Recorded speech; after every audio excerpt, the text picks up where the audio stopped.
Hello and welcome to the second part of our beginner's guide to music theory. In this series of videos, we'll look at some further examples of how to use the principles of music theory to write more interesting melodies, chord progressions and rhythms in your tracks, and show you lots of examples where the biggest producers in the world have used these techniques in their own tunes.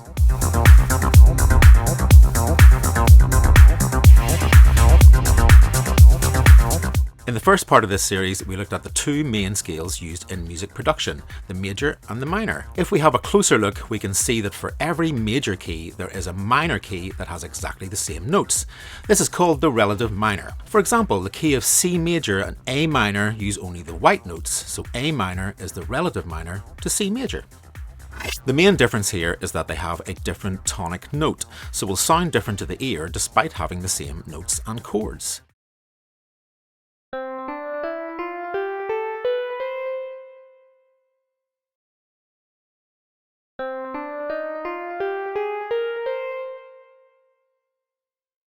The tonal center of each key is going to be different. Your ear is going to hone in on that tonic note or chord from the scale, and that's where you will expect to hear the resolution. Let's have a look at a couple of examples. The sub-focus track Tidal Wave is in F major, so only has one black note, the B flat. The chord progression uses the first F major, the fourth B flat major, the fifth C major, and the sixth D minor. Let's have a listen to the main loop from the chorus.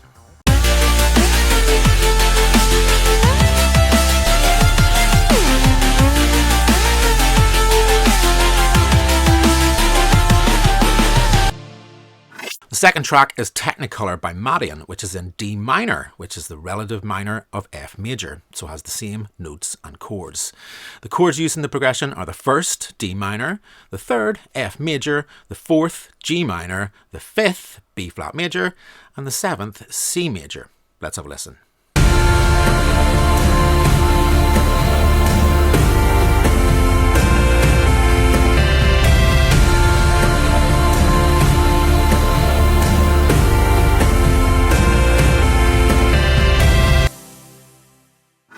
So we can hear that the major key track sounds more happy and uplifting, whereas the minor key track has that darker, edgier feel.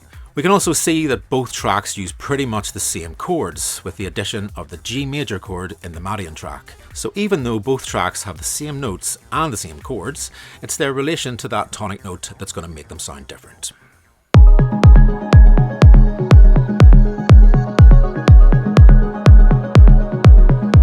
In the first of this beginner's guide to music theory series, we looked at how to build chords using the basic 3-note triad for both major and minor chords. But if you really dig into what a lot of producers are doing with chords, you're going to find that they use a number of different types of chords that go beyond the triad.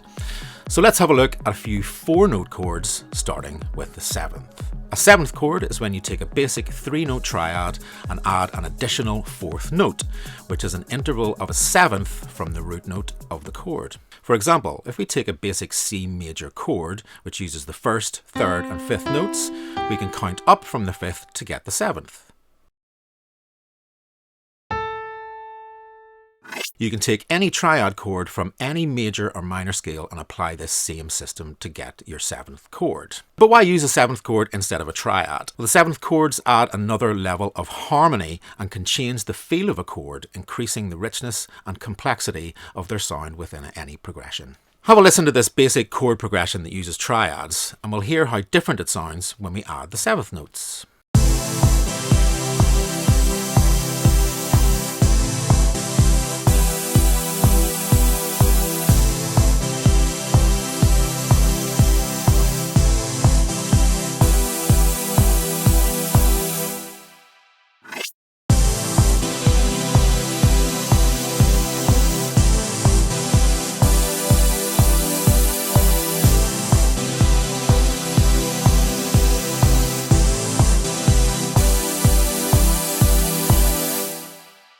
Seventh chords are very common across all kinds of popular music. So let's have a look at an example. Holding On by Disclosure.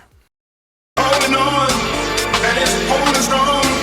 Even though I tried to make it, play the part, but I can't make it. It keeps holding on, and it's holding strong. Even though I tried to make it, play the part, but I can't make it. The tune is in the key of G minor. The progression in this section of the track uses the first, the fifth and the fourth chords. So let's hear this progression as triads.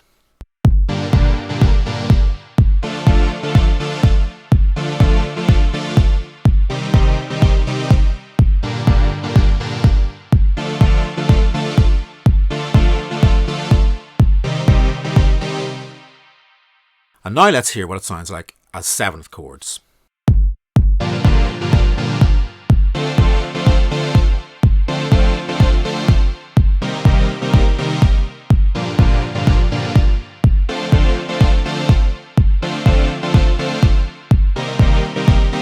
It's just a more rounded and interesting sound. So if you have a chord progression in your track that just uses basic triad chords, why not try adding a few sevenths in there and see how it changes the feel of your chords.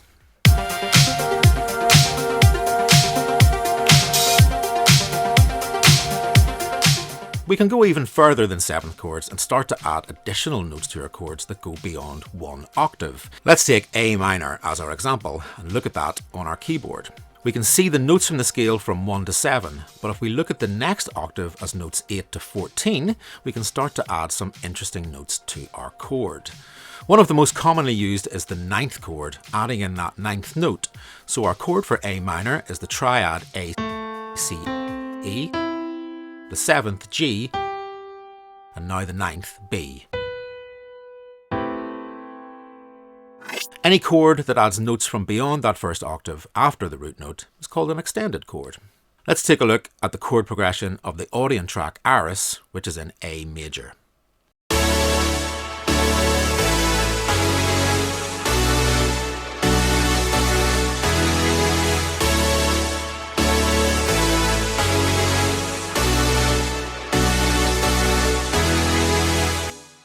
The progression uses the D7, A9, F sharp minor 9, B minor 7 and E7 chords.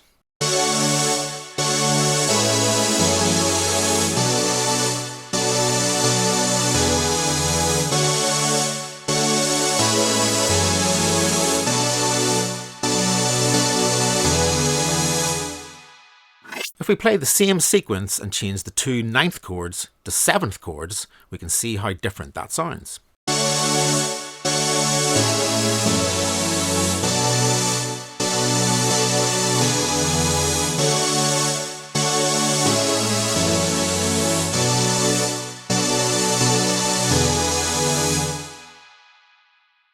Another thing worth noting here is that in any chord progression, the highest notes have a tendency to be heard as the melody of that progression. This is called a top line. Have a listen to the chord progression of Iris again and see if you can pick out what you think is the melody.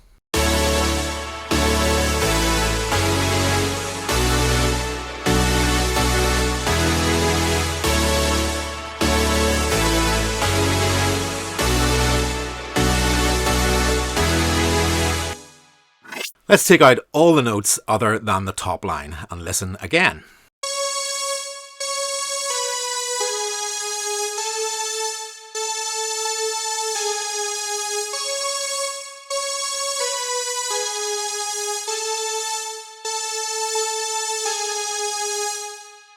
Is that what you heard as the melody? Most people probably will. The interesting thing here is that the top line melody comes from the 7th, 9th and 2nd notes of the chords. So building chords using 9ths and 7ths can be really useful in creating melodies for your tune. But extended chords don't just have to be 9th chords. You can also find 11th and 13th chords across lots of different genres.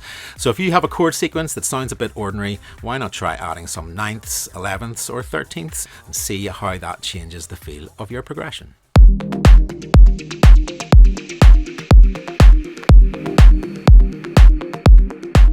When writing chord progressions, one thing you can consider is borrowing chords from parallel scales. Every scale has its own parallel scale. For example, the parallel scale of C major is C minor. So if you're writing a song in C major, you have the option of dropping in chords from C minor. Let's have a look at an example.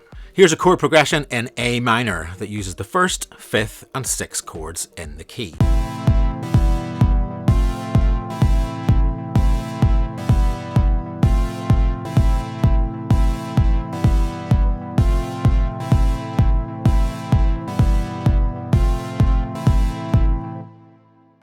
starts with the A minor, then the E major and F major, and the A minor returning at the end.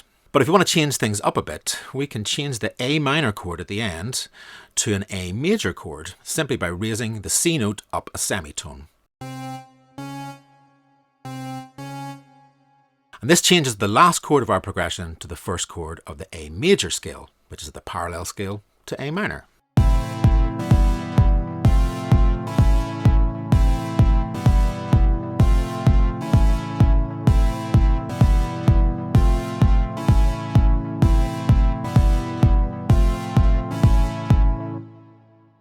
So let's check out a real-world example. Let's have a listen to the main loop of the Dead Mouse track, Some Chords.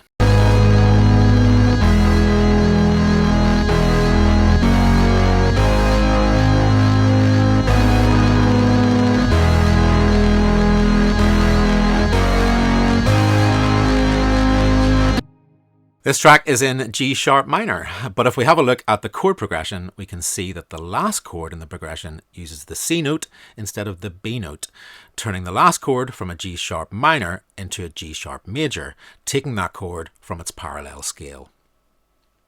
Now you can go back to your own chord progressions and check out what the parallel scale is and start swapping out some of those chords and see what difference it makes to your tune.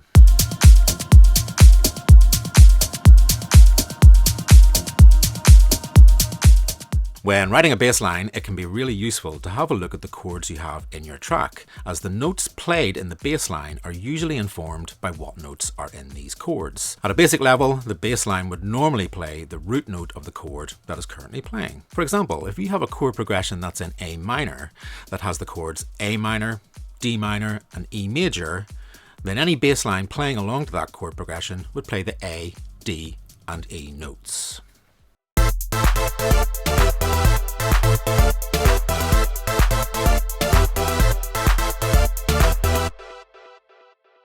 But this isn't set in stone. You can pick any notes from those chords and your bass line's probably going to work. So in our example, we can take the D notes from our D minor chord and move them up to F notes, which is the second note in the D minor triad. In the E minor section, we can keep the first note as an E, but move the second note up to a G and the third note up to a B. So we're using all three notes from the E major triad.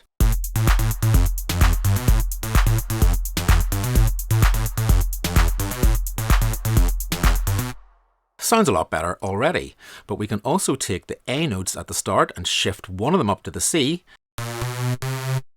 and the third one up to the E.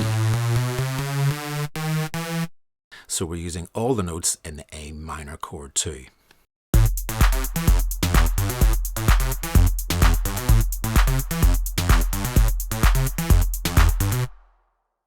Let's have a look at a real-world example. Matt Zo's track Superman is in the key of C minor and uses the 1st, 7th, 3rd, 5th and 6th chords in its progression.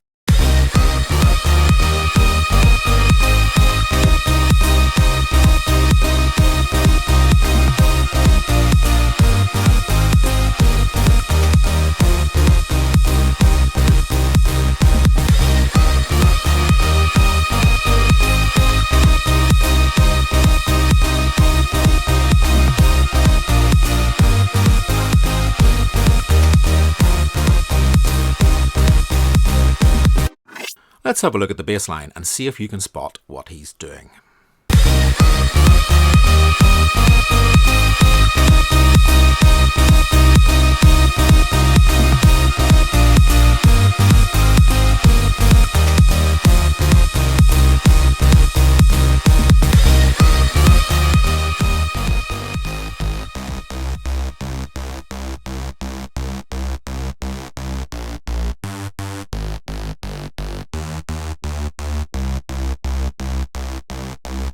On two instances of the B-flat chord, he uses the second note of that chord, the D. He does this to allow for ascending and descending runs in the bass line at the start and at the end. So at the start, there's a straight run of C, D, E flat, and at the end, it follows the same run but descending from the E flat to the C. The first half of the bass line has 2 ascending lines resolving to the root note of C, and the second half has 3 descending lines resolving to the root note of C.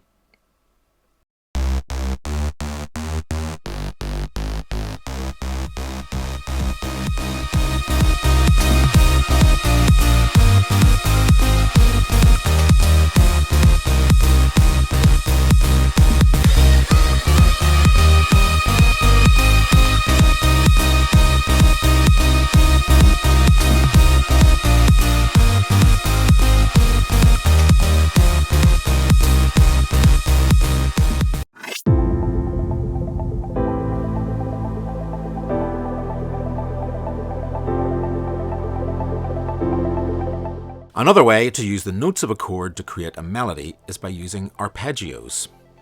On a basic level, an arpeggio is when each note of the chord is played one after each other in an ascending or descending order. So here we have a chord progression in D minor that uses the first, the fourth, and the third chords.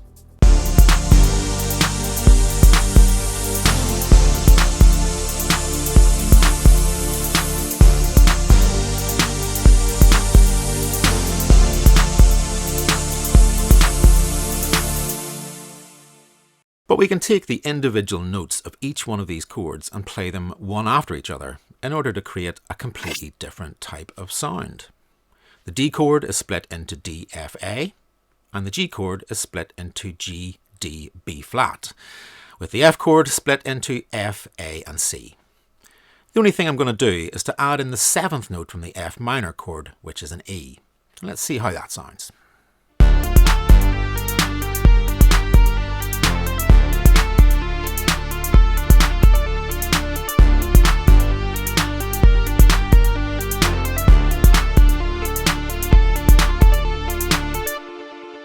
Let's have a look at some examples. First up is the Eric Prydz tune Opus. This track is in F sharp minor, and the main loop uses the D major, the E major, the F sharp minor, and the A major chords, but plays the notes of these chords in arpeggiations instead of all at the same time.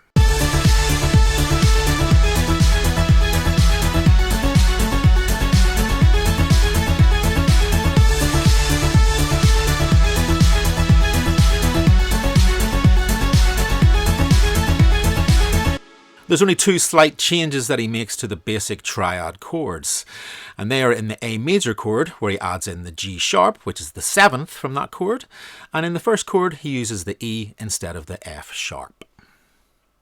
Another example of a track that uses an arpeggio is the 1997 trance anthem Walk With Me by Heliotropic. The tune is in D sharp minor, and instead of arpeggiating all the chords in the track, they create a small looping 2-beat arpeggio that uses the notes from the 5th chord in the scale, the A sharp minor 7th. So the arp uses A sharp, C sharp, E sharp, and F sharp, and is dropped in at numerous points during the track to add a more melodic element to the top end of the mix.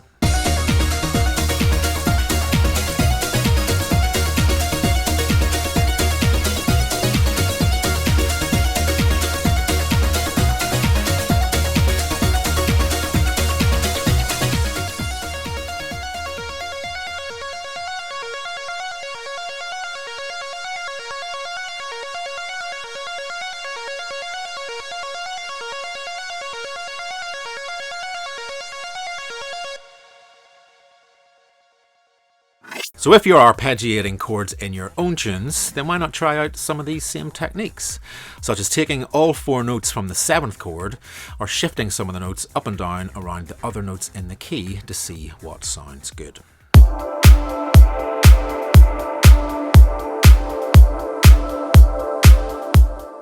Something worth trying when writing chord progressions is to use chord progression rotations.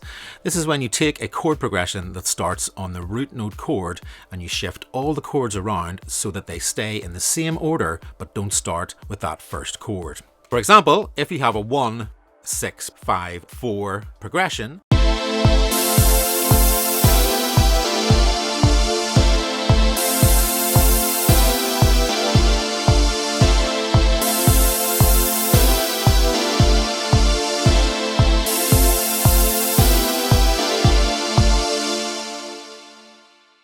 you could rotate this so the one chord lands in the middle of the progression instead. This would give you a progression of 4, 1, 6, 5.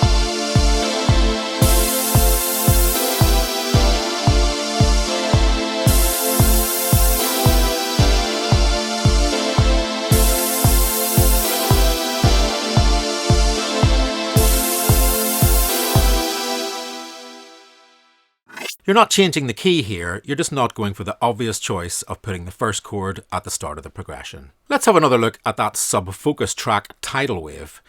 In the chorus, they use a 1, 5, 6, 4 progression in the key of F major.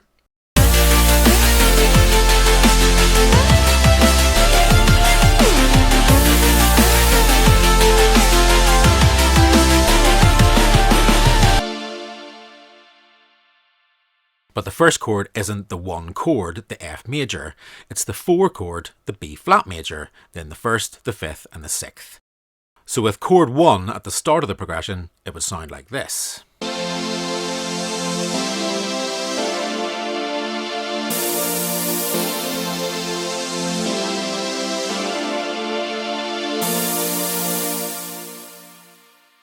But with chord 1 as the second chord, it sounds like this.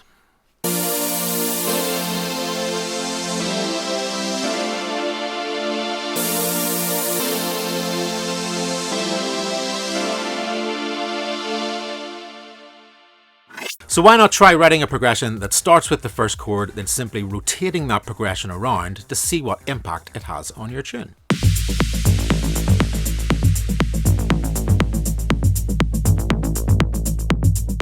A time signature, or meter, refers to how many beats there are per bar of music. Each time signature is displayed as one number over another, such as 4/4, 3/4, or 6/8. The top number refers to the number of beats in the bar, and the bottom number refers to how long each beat is. For example, a 4/4 time signature means there are 4 notes in each bar of music, and each of those notes is a quarter note in length. 4/4 is one of the most commonly used time signatures in Western popular music, and certainly the most commonly used one in a majority of electronic music designed to be played in clubs. Whatever DAW you're using will give you the option to change the time signature of your track, and then change that information accordingly within the session. For example, in Ableton, we can change the time signature here by clicking and typing in a new number. In the arrangement view, we can see bar and beat numbers along the top of the window. If we change the time signature, it will change the display in the arrangement timeline accordingly. Back in session view, if we create any new MIDI clip, that clip will default to the new time signature. If you take a look at most club-orientated tracks, you can see that they follow a 4/4 pattern.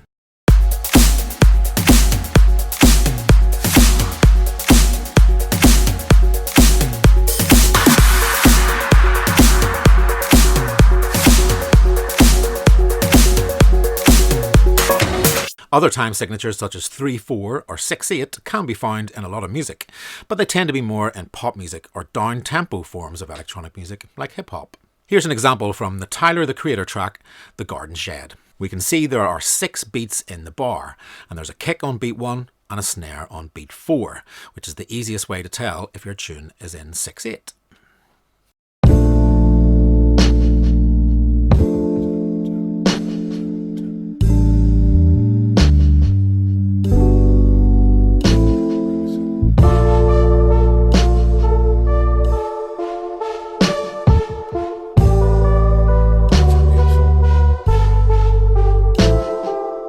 There are some tunes out there that might sound like they are in 3/4 or 6/8 because you can count 3 beats along to them and hear rhythms that seem to be grouped into 3s. But these are more often than not using triplets. Take the Moderat track A New Error, where every part plays on a rhythm that sounds like groups of 6 notes, with a kick on beat 1 and a snare on beat 4.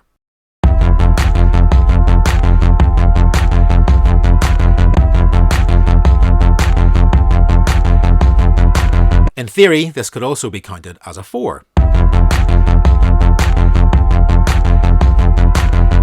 Or a 3. But the main giveaway here is that it doesn't have that same swing around the first and fourth beats like the Tyler track has. So it's probably more likely that the tune is in 4/4 using triplet rhythms.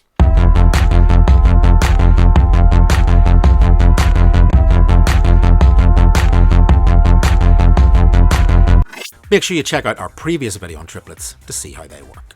But from a composition point of view, if you're sequencing a track like this, it might be easier to have the whole track in your DAW set to 6/8, so all your clips will be in 6/8 instead of having to change all your clips to triplets.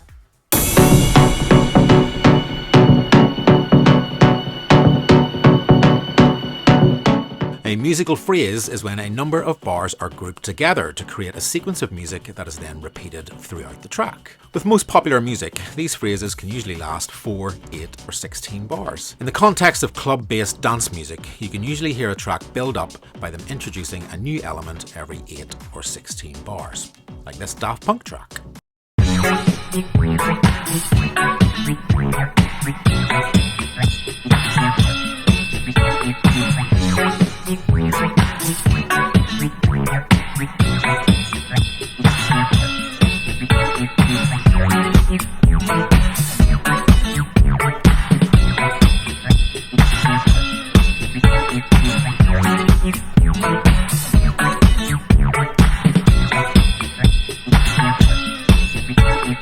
Work it, make it, do it, makes us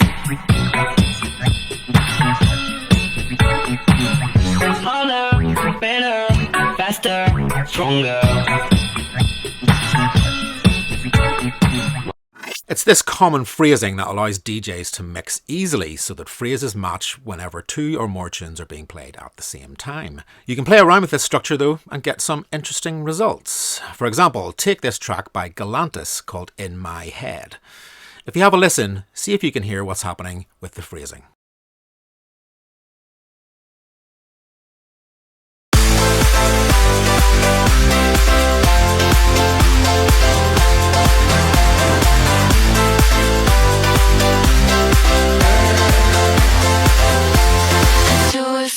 It has a 4/4 time signature and has a phrase that is 4 bars long, but the last bar is missing 2 beats, so it has 3 bars of 4 beats, 1 bar of 2 beats.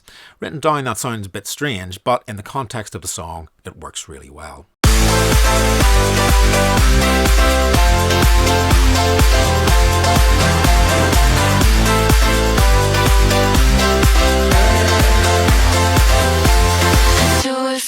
Check out this track by A Tribe Called Quest. See if you can hear what's going on with the phrasing.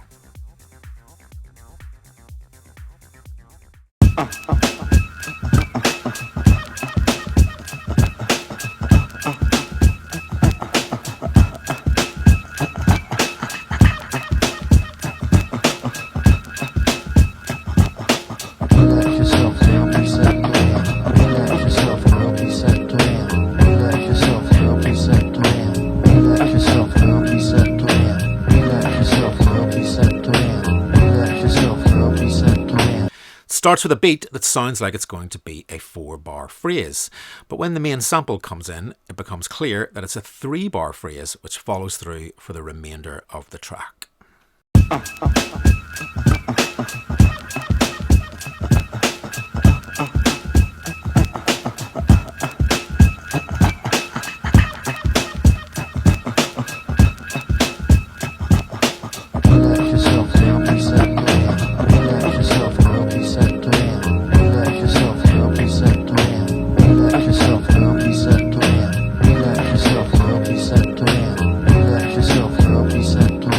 Both of these tracks have uncommon phrasing, but neither of them sound that unusual to the ear. So it's worth trying out alternative phrasings in your own tracks to see if you can give them a subtle edge.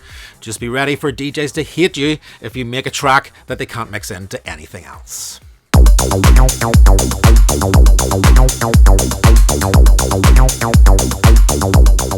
You can use 2 different time signatures in one track though. This is a technique called Polymeter. So for example, you can have a basic drum part that is in 4/4,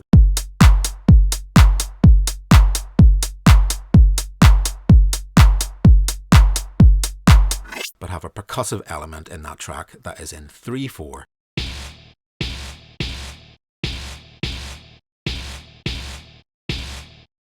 Every 12 beats, the start of each loop is going to sync up.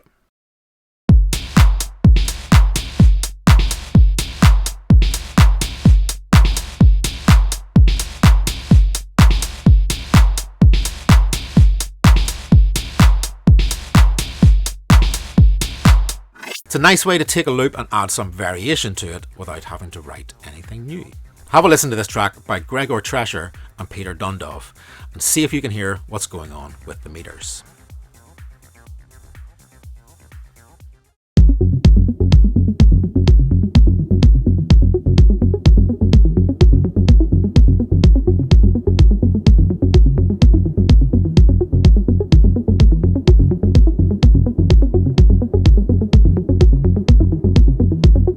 The drums and bass are playing a standard 4/4 meter, but the melody on top is playing a 7/4 meter.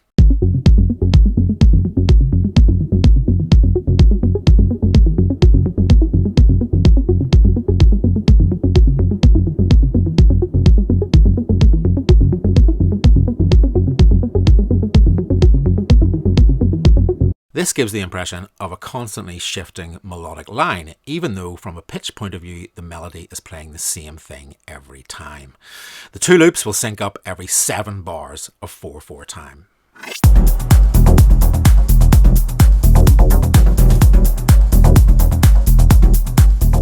Syncopation is when you emphasize the rhythms that wouldn't normally be emphasized with the intention of creating groove within a track. From a MIDI window point of view, you're essentially using some of those slices in between the standard rhythmical divisions. Let's have a look at this drum beat. It's a pretty boring sounding drum beat with kicks on each beat, snares on beats 2 and 4.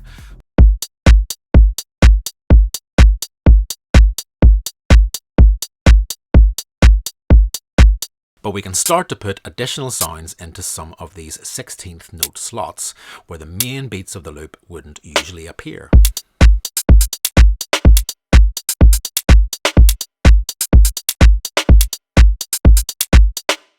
Straight away it starts to sound more interesting.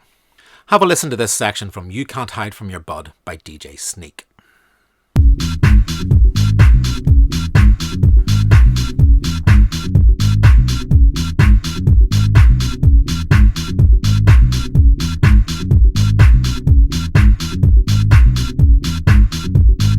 The drums start with a standard house beat, kicks on each beat, claps on beats 2 and 4, and hi-hats on the off beats in between the kicks and snares.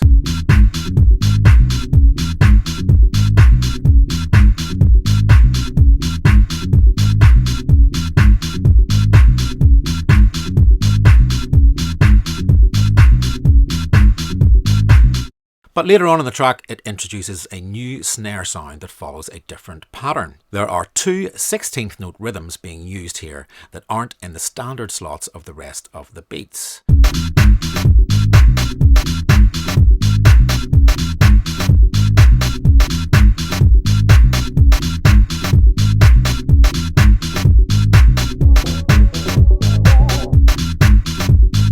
This is what gives the beat its strong sense of groove.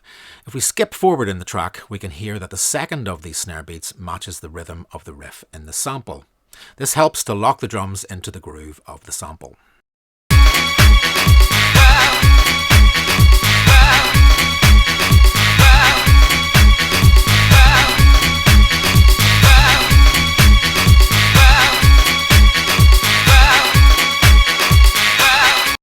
But syncopation doesn't just apply to drum tracks. Have a listen to this loop from the techno-classic Energy Flash by Joey Beltram, where syncopation is integral to both the bass line and the stab sound.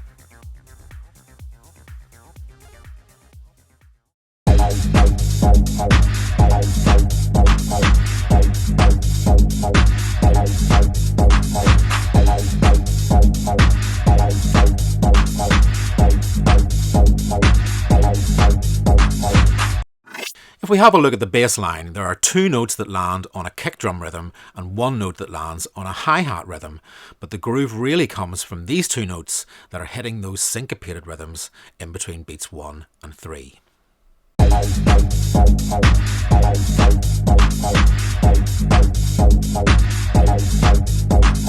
If we look at the stab, 3 of the notes land on kick drum rhythms, but it's these syncopated rhythms on beats 1 and 4 that really change the game.